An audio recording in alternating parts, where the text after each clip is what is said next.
Bonjour à tous, bienvenue à la communauté d'études quotidiennes de la Bible.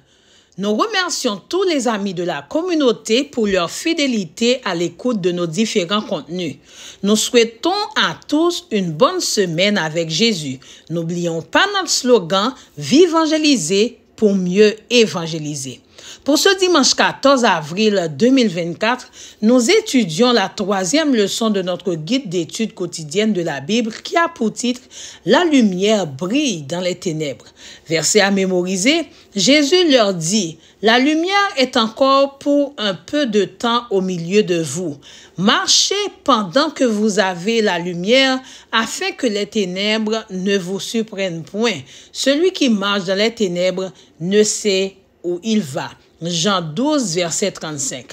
Prions le Seigneur. Dieu des cieux, accorde-nous ton Saint-Esprit en ce matin afin que nous puissions comprendre les stratégies de Satan pour nous éloigner de toi. Au nom de Jésus, nous te prions. Amen. La partie de la leçon d'aujourd'hui est intitulée « Compromis, la stratégie subtile de Satan ».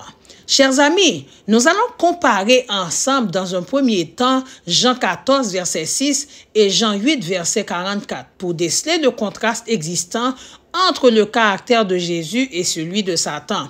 Ensuite, à la lumière de Jean 17, verset 17 et Proverbe 23, verset 23, nous allons identifier la véracité de la parole de Dieu, saintes écritures qui nous permettront de découvrir les stratégies de Satan pour nous inciter à faire des compromis. Juste avant de nous verser dans ces textes, parlons du mot compromis. Jean-François Malher, pour sa part, définit un compromis comme un acte dans lequel on fait des concessions mutuelles. Le dictionnaire Larousse en ligne, d'autre part, le définit comme étant une action qui implique des concessions réciproques. Par ailleurs, Mark Finlay, l'auteur du guide d'études, indique que le mot compromis désigne la conclusion d'un accord, d'un règlement par concession mutuelle, un terrain d'entente entre les positions de deux ou plusieurs parties.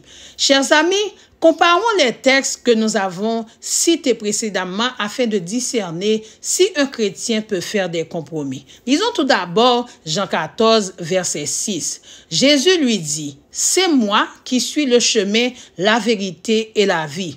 On ne vient au Père que par moi. » Ensuite, regardons ensemble Jean 8, verset 44. « Vous avez pour père le diable et vous voulez accomplir les désirs de votre père.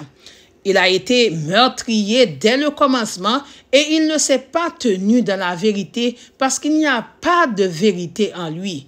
Lorsqu'il profère le mensonge, il parle de son propre fond car il est menteur et le père du mensonge. » En comparant ces deux textes, nous remarquons deux êtres diamétralement opposés. Jésus qui est l'auteur de la vérité, qui jouit de la prérogative de pouvoir nous amener à son Père, et Satan qui est un menteur, le père du mensonge. Il a trompé nos premiers parents en mélangeant la vérité et l'erreur, et aujourd'hui encore, il essaie à tout prix de contredire la parole de Dieu. Finalement, nous devons sonder les Saintes Écritures pour ne pas nous laisser séduire par les ruses de Satan. La Bible nous met en garde, chers amis, contre les ruses de Satan en nous invitant à nous accrocher à la vérité de sa parole. Lisons Proverbe 23, verset 23. « Acquiert la vérité et ne la vends pas, la sagesse, l'instruction et l'intelligence. » Et 1 Jean 17, verset 17 ajoute « Consacre-les par ta vérité, ta parole est la vérité. » Satan connaît très bien les projets de Dieu pour nous, chers amis. Il sait que la lecture de la Bible peut nous permettre de découvrir ses mensonges. D'ailleurs, Jésus a utilisé la Bible pour éviter les tentations de Satan. Donc, chers amis, nous ne pouvons pas compromettre la parole de Dieu. Selon l'auteur du guide, la clé du compromis réside dans la concession. Chaque partie doit céder quelque chose pour que les deux ou toutes les parties puissent continuer à coexister ou à vivre ensemble. Mais il n'y a pas de rapport entre la lumière et les ténèbres, entre le mensonge et la vérité.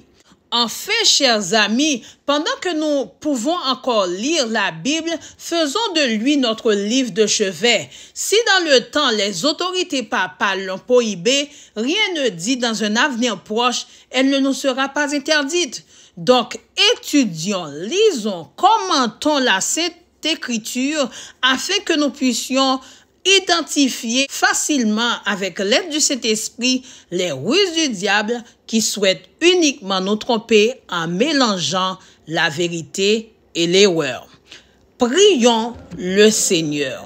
Dieu de miséricorde, que tu sois notre guide dans l'étude de ta parole afin que nous puissions détecter les attaques sournoises de Satan.